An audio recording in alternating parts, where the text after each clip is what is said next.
Salutare din mijlocul Cracoviei, aici unde pe 1 și 2 iunie se vor aduna aproape 3000 de oameni din multe țări, performeri care și-au schimbat rostul vieții lor și în același timp schimbă și rostul vieții celor din jurul lor și celor care vor ceva mai bun și mai bine de la viață.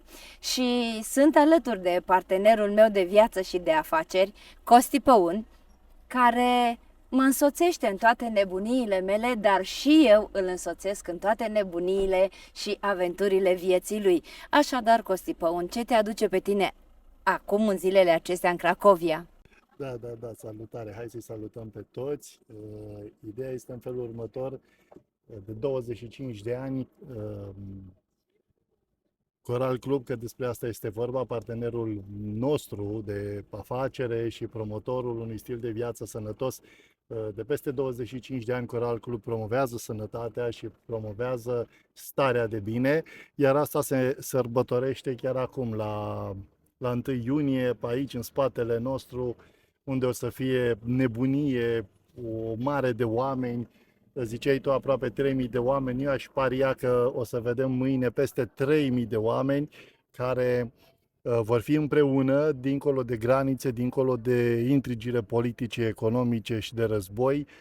O să fie ceva emoționant, o să fie ceva chiar extraordinar, pentru că, vezi tu, Coral Club înseamnă o lume fără granițe, o lume care sărbătorește și promovează un stil de viață sănătos. Și dincolo de stilul de viață și de tot ceea ce promovează compania Coral Club, sărbătorește și existența pe piață a 25 de ani. Un moment festiv nu numai pentru companie, un moment festiv pentru fiecare membru al companiei, pentru fiecare partener care dă vestea bună mai departe că se poate și altfel.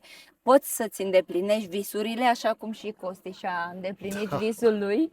Da, este un vis în devenire, un vis pentru mine și un vis pentru toți cei care au ales să facă echipă cu mine, pentru că vrem să facem asta, vrem să dăm vestea asta mai bună mai departe, vrem să le dăm oamenilor șansa de a trăi mai bine, de a-și crește calitatea vieții și uite că nu sunt singur anul ăsta, alături de mine sunt încă 11 oameni cu care am ales să fac performanță și am ales să dăm starea asta de bine mai departe tuturor celor care sunt interesați să-și schimbe viața. Vorba multă sărăcia omului, să lăsăm lucrurile să se întâmple și vom vedea noi ce o să fie pe 1 și 2 iunie.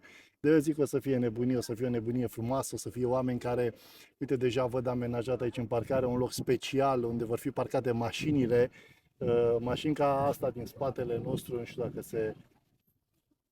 dacă se vede. Uite, mașina e albă din spatele nostru, care e colantată Coral Club.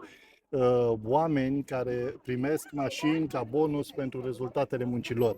Așa că hai să lăsăm vorbele și să punem materialele să vorbească în zilele următoare. Așadar că rămâneți aproape de noi și în fiecare zi o să aduc în fața voastră câte o poveste de viață, o poveste de iubire și o să vă povestesc și despre povestea noastră de iubire și cum am ajuns noi să ne cunoaștem și să ne fie bine.